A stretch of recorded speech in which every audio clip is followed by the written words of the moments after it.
कुरान की इज्जत करो, कुरान की कदर बहुत करो। खूब, बहुत खूब। बहुत जरूरत है कदर करने की कुरान की।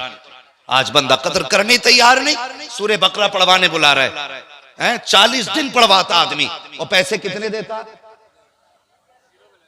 100, 150, 200, 150, 200, 300, 500, चल 3000 दे दिए 40 दिन में तूने। हाँ ठीक है, वो जानकारी अपने पास रखें ये वाली। मैं बस जो बताना चाहता हूं इस पे ख्याल करें भाई। आपने 40 दिन कुरान पढ़वाने के कितने दिए? 1000 या 2000। आप किसी वकील के पास जाइए अपने केस का मशवरा लेने, कहते जी 5 मिनट में क्या कर दिया, 5 मिनट के इतने पैसे? ओ बेवकूफ, ये मिनट के पैसे नहीं। हाँ, अगर वकील तुमसे 5 मिनट के 50,000 ले रहा है तो ये मिनट के पैसे नहीं, उसके मशवरे के पैसे हैं। और तू जो नजराना दे रहा है ना कुरान पढ़ने वाले को 300-200 रुपए, तू इज्जत नहीं कर रहा, उसको इज्जत घटा रहा है उसकी। तो ये दिखाना चाहता है कि जो मैं जूते पहनता हूं वो तो 3000 के हैं, लेकिन जो कुरान पढ़ने वाले को पैसे दे रहा हूं उसकी औकात मेरे जूते की कीमत के बराबर भी नहीं। सोचा कभी? एक दिन दावत खिला देते हैं, एहसान जताते हमने खाना खिलाया। हाँ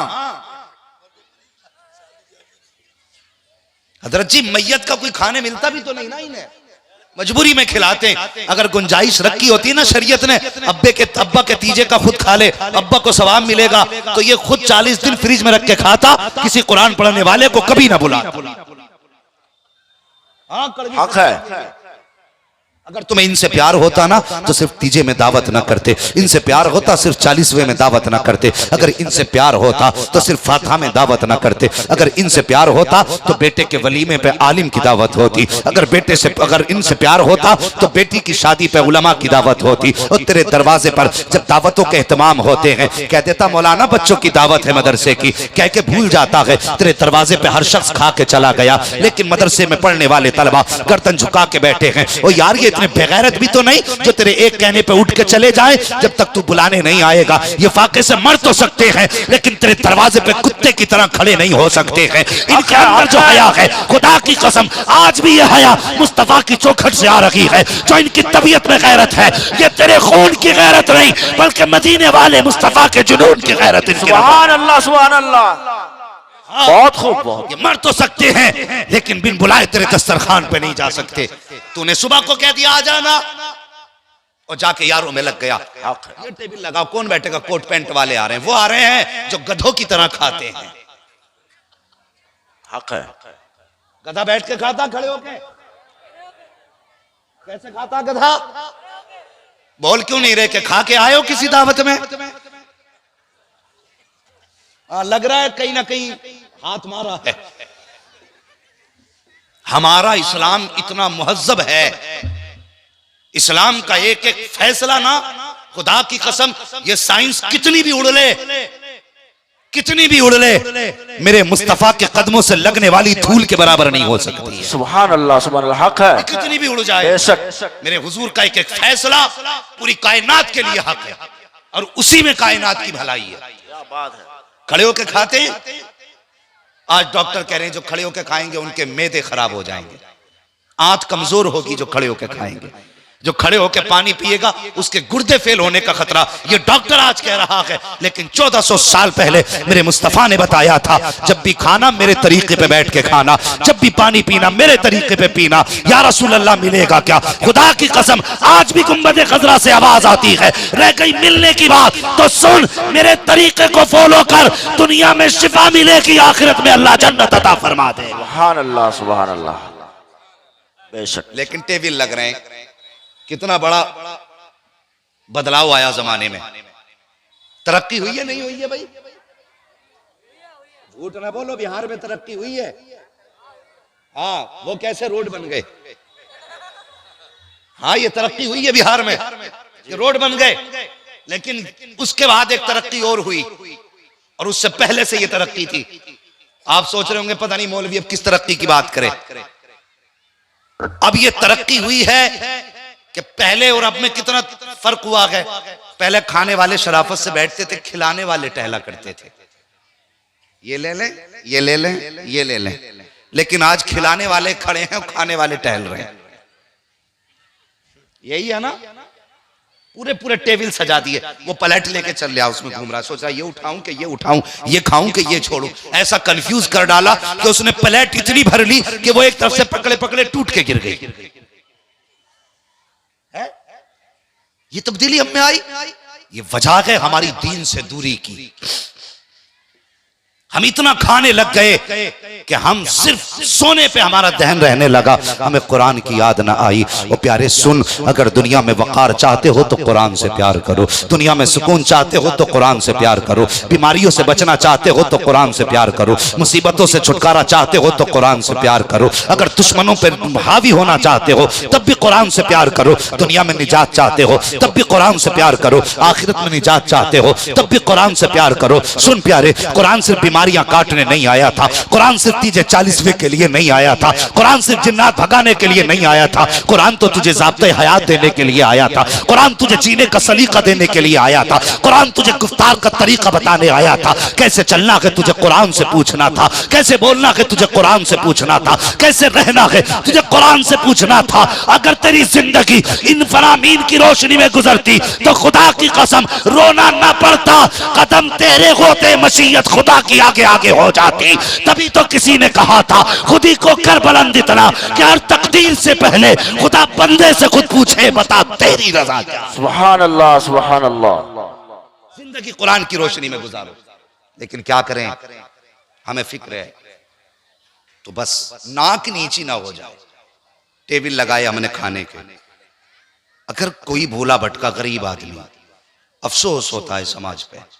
पहली बात तो गरीब को दावत दी नहीं जाती। अगर कोई शादी दावत में गरीब चला जाए तो कहते हैं आप लोगों का खाना उधर चल रहा है। ये होता कि नहीं होता है? ऐसे ही कहते हैं ना, आप लोगों का खाना उधर है और ये कौन खाएगा यहाँ पे? यहाँ पे स्टैंडर्ड लोग बैठेंगे। चल तूने सबको खिला दिया, सबको पिला दिया, कभी मदरसे के बच्चों का ख्याल आया हमें? हम सोचते मदरसे के बच्चों को क्या खिलाएं? सब खा जाते हैं। फिर कोई इत्तेफाक से अगर कह दे यार मदरसे के बच्चे दिखाई नहीं दिए तो कहता ओहो याद ही नहीं रहा। ये मिजाज है हमारे। सही बात है। याद नहीं रहा, जब बेटे के वलीमे का खाना था तब तुझे याद नहीं रहा। तेरे बाप के तीजे में कुरान पढ़ने जाने के लिए अगर बच्चे 10 मिनट लेट हो जाएं तो पूरा मदरसा सर पे उठा के कहता है मौलाना बच्चे पढ़ने के लिए नहीं भेजे, इतनी देर कर दी, तुम्हें पता नहीं मैंने सीमेंट की बोरी दी थी, तुम्हें पता नहीं मैंने 500 रुपए इदारे को दिए थे, और तेरी औकात क्या है, तू दे भी क्या सकता है? खुदा की कसम तेरी 7 पुश्तें वो नहीं दे सकती जो तन्हा उम्मुल मोमिनीन हजरत खदीजतुल कुबरा ने इस्लाम पर अपनी दौलत लुटाई। बेशक बेशक। हाँ, तेरी औकात नहीं उतना दे दे। और ताने देने चलाया, इतना दिया मदरसे में। पता है हजरत खदीजतुल कुबरा ने कितना दिया? कितना दिया? सुने, जब मक्का शरीफ में बातें हुई और हुजूर के बारे में लोगों ने ऐसे जुमले बोले जो हुजूर की शान के खिलाफ थे, कहने लगे कि ये वो शख्स हैं जो बीवी की दौलत को खा रहे हैं। इतना मेरे हुजूर के बारे में कहा हजरत खदीजतुल कुबरा ने सुना तो आपने एक दिन मक्के के सारे अमीरों की दावत की। सारे अमीर आए, आ गए, आके कहने दावत खाई, खा के जाने लगे। उम्मुल मोमिनीन हजरत खदीजतुल कुबरा ने कहा कि सबको रोको। सबको रोका गया। कहा फिर? कहने लगी बात यह है कि थोड़ा सा काम है, ठहर जाइए। सारे लोग ठहर गए। उम्मुल मोमिनीन हजरत खदीजतुल कुबरा पर्दे के अंदर, आपने अपने खादिमों को हुक्म दिया कि जितना सोना है वो लाके इकट्ठा किया जाए। सुनो, जिन्हें दौलत पे नाज है, जो फटते हो ना दौलत में आकर के मैंने इतना दिया है, सुने आज के बाद सारी दौलत का नशा उतर जाएगा। फरमाती है अपने खादिमों से जितना सोना है बाहर लाके डालो।